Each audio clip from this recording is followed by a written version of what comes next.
তো আজকের ব্লগে আপনাদের সঙ্গে শেয়ার করব যে একটা আমার রিলেটিভের বিয়েতে আমি যাচ্ছি, আর সেটা কি কি আমি পরে যাচ্ছি, কিভাবে যাচ্ছি, সেই সমস্ত নিয়ে থাকবে আজ সমস্তটা ভিডিও। শাড়ি তো আগেই দেখিয়ে দিলাম, দেখে নিন আমার ব্যাগটা তো আমার একটা দারুণ পছন্দের জিনিস। মানে ব্যাগ একটা চাই, সুন্দর ব্যাগ, ক্লাসি টাইপের ব্যাগটা ছিল। আমি ফ্লিপকার্ট থেকে অর্ডার করেছিলাম, আপনারা সাইডে গিয়ে দেখে নিতে পারেন। আর দেখুন এইটা একটা ব্যাঙ্গলস, যেটা আমার শাড়ির সঙ্গে সেটিং ছিল। অ্যাকচুয়ালি শাড়িটা আমার দিন ঠিক হওয়ার টাইমে দেওয়া হয়েছিল, এটাই দিয়েছিল শাড়িটাও আর চুড়িটাও ম্যাচিং করা, আর সেটাই বের করেছিলাম। একটা স্পেশাল ডে বলে কথা, মানে শ্বশুরবাড়ির বিয়ে বাড়ি আর নতুন বিয়ে হয়েছে, মানে একটু সুন্দরভাবে তো যেতেই হবে না। আর লিপস্টিক দেখুন সুগার, মানে যাই পরি আমার লিপস্টিক চাই, লিপস্টিক আমার ইম্পর্টেন্ট, যে কোনো মেকআপের দরকার নেই লিপস্টিক চাই। আর আমার দেওরকে দেখে নিন। এরপর আমরা দুজন বেরিয়ে পড়লাম। আগে আমার দেওরের মানে ওর মামার বাড়ি আগে যাচ্ছি, ওখান দিয়ে আমরা তারপরে পিক করে নিয়ে ওদের সঙ্গে আমরা চলে যাব বরযাত্রী। আর দেখুন এই যে আমরা বেরিয়ে পড়েছি, ছেলেগুলো ওর সব মানে আমার দেওরের সব ফ্রেন্ডসরা সব রাস্তাতে মানে প্রচুর আনন্দ করে যাচ্ছিল।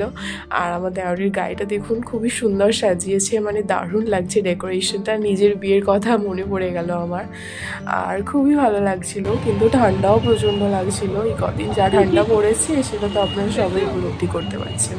আর দেখুন গ্রামের বিয়ে যেমন বেশ ভালোই সাজিয়েছে, সুন্দর লাগছে। আর এটা সব থেকে বেস্ট পার্ট ছিল এই ফোয়ারাটা, আমি খুব এক্সাইটেড ছিলাম কখন চালু করবে।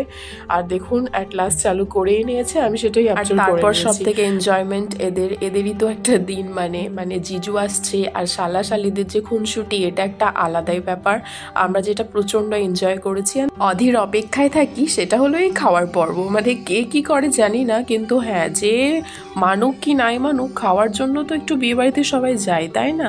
হ্যাঁ, মেয়েরা একটুখানি সাজগোজের জন্য যায় আমি মানছি, কিন্তু দেখুন খাওয়াটা তো একটা মেন ব্যাপার। আর দেখুন আমি কি খেয়েছি দেখে নেন একটুখানি। আমি তো এর জন্য একটা ভালো শর্টস বানিয়েছি, সেটা থেকে আপনারা ভালোভাবে দেখে নেবেন যে কি মেনু ছিল আর কি খেয়েছি। আর সব থেকে যেটা প্রয়োজনীয় জিনিস সেটা হলো আমার বিরিয়ানি ছিল ভাই, আর আমার কিছু চাই না। বিরিয়ানি হলে আমার আর কোনো জিনিসের প্রয়োজন নেই সিরিয়াসলি। আর দেখুন এখানে একটা বড় জাম্বো সাইজ চিকেন দিয়েছিল, যেটা সব থেকে বেস্ট পার্ট আমার জন্য ছিল। লেগ পিস পেয়েছিলাম ভাই, এর থেকে আর কি চাই বলুন? বিয়ে বাড়িতে মানে একটা চিকেন লেগ পিস পাবো, আর তাও ফ্রাই, মানে কত সুন্দর। বউকে দেখে নিন আমাদের সুন্দর মতো, আমার ভাবি। আর এরপর আমরা চলে যাচ্ছি ভাই, ঠান্ডা প্রচুর, আমি বেশি দেরি করিনি, আমি বলছি চলো ভাই বাড়ি চলো, আর আমরা এখানে থাকবো না। ওকে, তো আজকের ভিডিও এখানে পর্যন্তই, পরবর্তী ভিডিও খুব শীঘ্রই আসছে। ভিডিও ভালো লাগলে অবশ্যই লাইক, শেয়ার এবং সাবস্ক্রাইব করে দেবেন।